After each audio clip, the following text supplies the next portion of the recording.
Au nom du Père, du Fils et du Saint-Esprit, Amen. Grande de joie d'être là avec toi en ce mardi 15 mars. Ce temps de carême, temps de grande grâce, temps aussi de confession, temps de fortifier la vie de prière, temps aussi pour vraiment faire des efforts de conversion et d'amour envers les autres.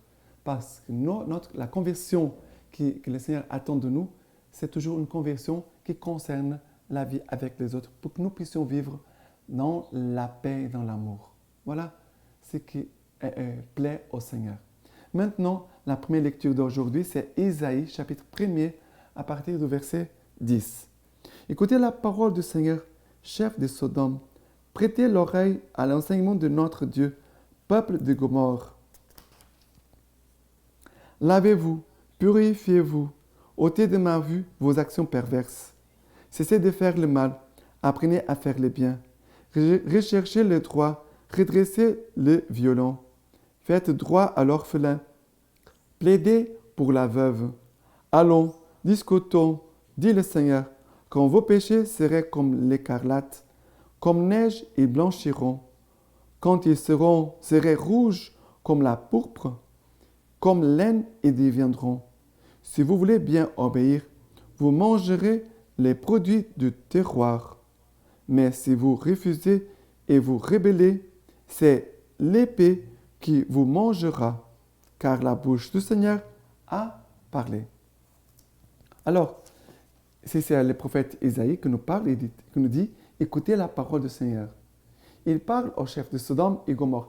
Sodome et Gomorrhe, c'était les villes où autrefois Lot, le neveu d'Abraham, est parti pour habiter. C'était une ville de péché, la ville où les péchés montaient jusqu'au ciel, où Dieu a voulu même détruire cette ville.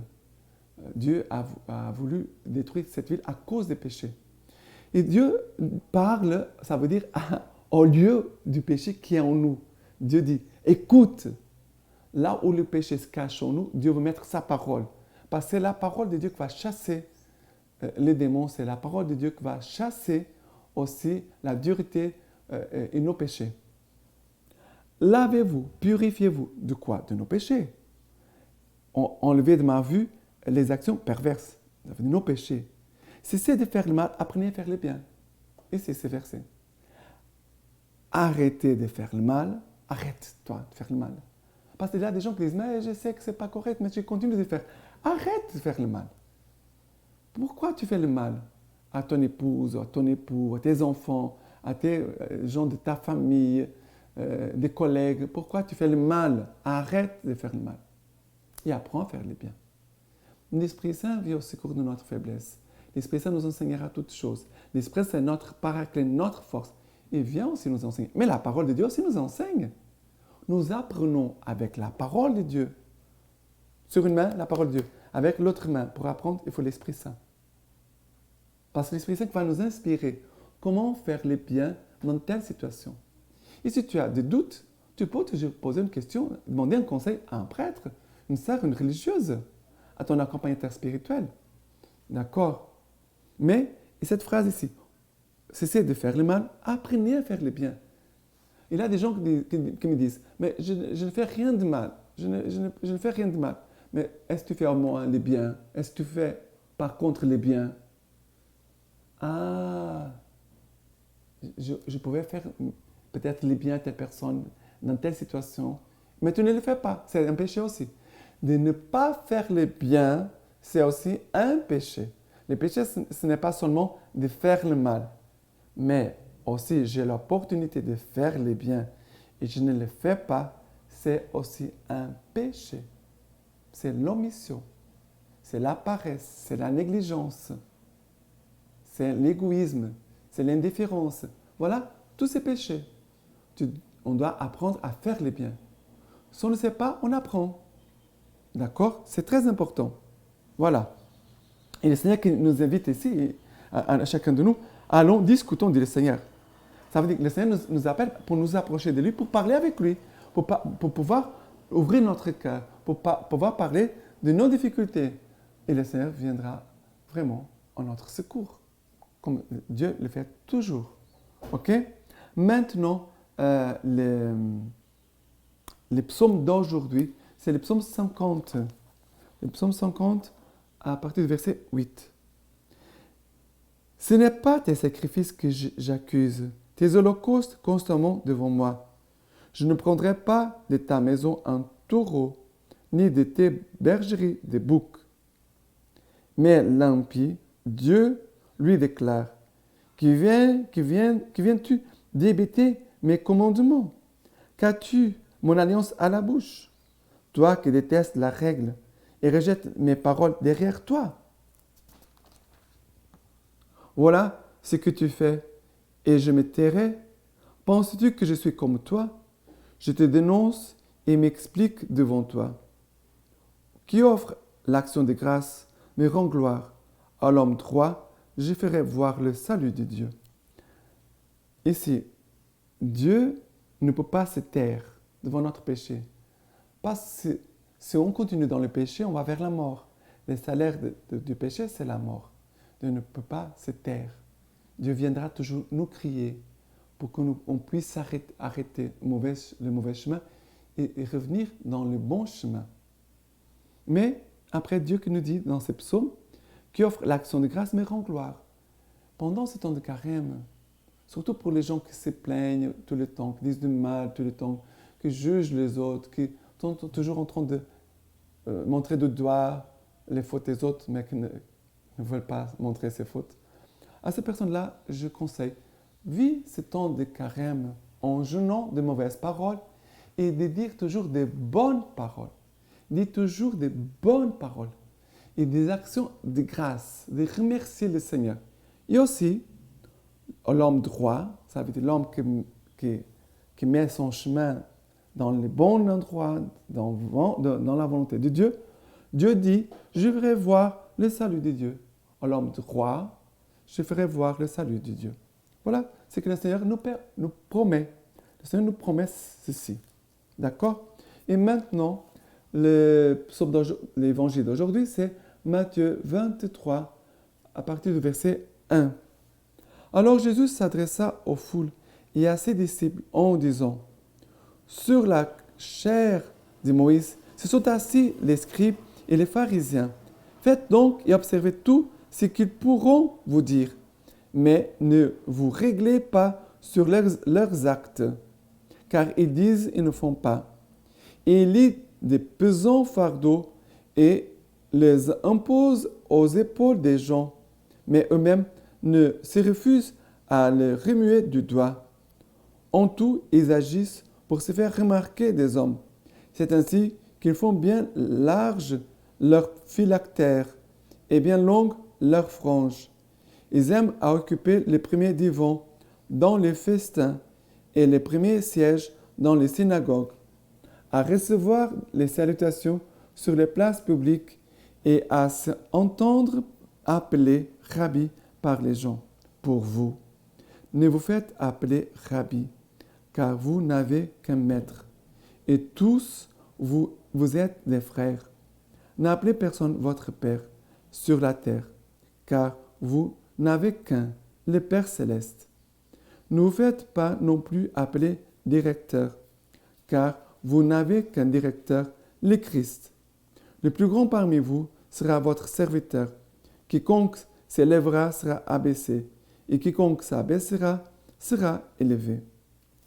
Alors, ici, Jésus nous parle de faire attention, nous demande de faire attention à l'attitude des pharisiens qui disent mais ne font pas, qui lient des pesants fardeaux et les imposent aux épaules des gens, mais eux-mêmes se refusent à les remuer du doigt. Ça veut dire, ils disent, il faut faire ça, c'est bien, voilà, comme les chrétiens, comme chrétiens, nous devons faire ça. Mais eux ne font pas. Ça veut dire, ils sont faux, ils ne sont pas vrais. Mais Jésus dit quand même s'ils sont faux, mais faites ce qu'il vous demande. Ce qu'il vous demande, c'est de faire le bien. Alors faites-le. Mais c'est vrai qu'il y a des gens qui sont comme ça. Ils sont des personnes fausses. Ils disent aux autres qu'il faut se convertir, qu'il faut être un bon chrétien, et il faut avoir une bonne conduite, mais ils n'ont pas. Mais ces personnes-là, est-ce que nous allons les juger? Non, on ne va pas les juger. On va suivre leurs conseils pour qu'on puisse faire la volonté de Dieu, pour faire ce qui plaît à Dieu. Mais on ne va pas les juger. Non, on n'a pas d'excuses pour juger ces personnes-là. Mais ce que Jésus va dire ici, c'est ne voulez pas être les plus grands. Parce que les pharisiens voulaient être appelés rabbis, et ils voulaient être appelés maîtres, ils aimaient être appelés directeurs, ça veut dire avoir des titres de gloire, d'honneur. Ils sont des gens très grands, très importants. Et les autres ne sont pas grand-chose. Jésus dit non, vous avez qu'un seul Dieu et Père, le Père céleste, qui est le Père de nous tous. Nous sommes tous frères et sœurs. Nous sommes tous égaux. Nous sommes tous égaux, fils de Dieu, enfants de Dieu, aimés de Dieu. Et il ne doit pas avoir de l'orgueil entre nous. S'il y a, on peut dire, des postes, il y a des fonctions, c'est pour les services. Je suis directeur pour les services, je suis maître pour les services, je suis rabbi pour les services. Non pas pour écraser les autres, non pas pour avoir un pouvoir sur les autres. Notre pouvoir comme chrétien, c'est les services. Celui qui sert a un pouvoir parce qu'il se donne comme Jésus se donne. Jésus a dit, je ne suis pas venu pour être servi, mais pour servir et donner ma vie en rançon pour la multitude. L'autorité de Jésus vient de sa vie donnée, de son service. Jésus est soumis au Père. Nous sommes soumis au Christ. Et nous avons cette autorité à cause de notre vie donnée, de notre service au Christ et à son Église.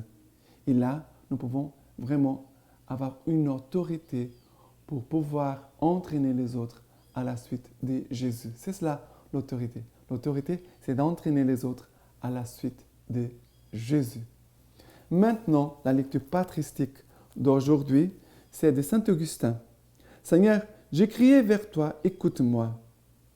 Lorsqu'il était ici-bas, Jésus, il a prié en portant notre chair, et c'est au nom de son corps qu'il a prié son Père. Tandis qu'il priait, des grosses gouttes de sang sortaient de son corps quand Jésus était au jardin des Oliviers dans l'agonie. Ce sang qui jaillit de tout le corps, n'est-ce pas la souffrance des martyrs qui appartient à toute l'Église? Voilà donc ce qui est le sacrifice du soir, la passion du Seigneur, la croix du Seigneur, l'oblation de la victime de notre salut, l'holocauste agréé par Dieu. Ces sacrifices du soir, il en a fait par sa résurrection, l'offrande du matin, la prière qui s'élève dans sa pureté du cœur fidèle est comme l'encens qui monte de l'autel. Rien n'est plus délectable que ce parfum du Seigneur, et tous ceux qui croient doivent en être imprégnés. Donc, l'homme ancien qui est en nous a été fixé à la croix avec lui. Ça veut dire l'homme pécheur a été fixé à la croix avec Jésus. Telles sont les paroles de l'apôtre. Et il ajoute, pour que ce corps du péché soit réduit à l'impuissance et qu'ainsi nous ne soyons plus esclaves du péché. Maintenant, je vous laisse la bénédiction par les mains toutes pures de la Vierge Marie. Que Dieu Tout-Puissant vous bénisse et vous garde, le Père, le Fils et le Saint-Esprit. Amen.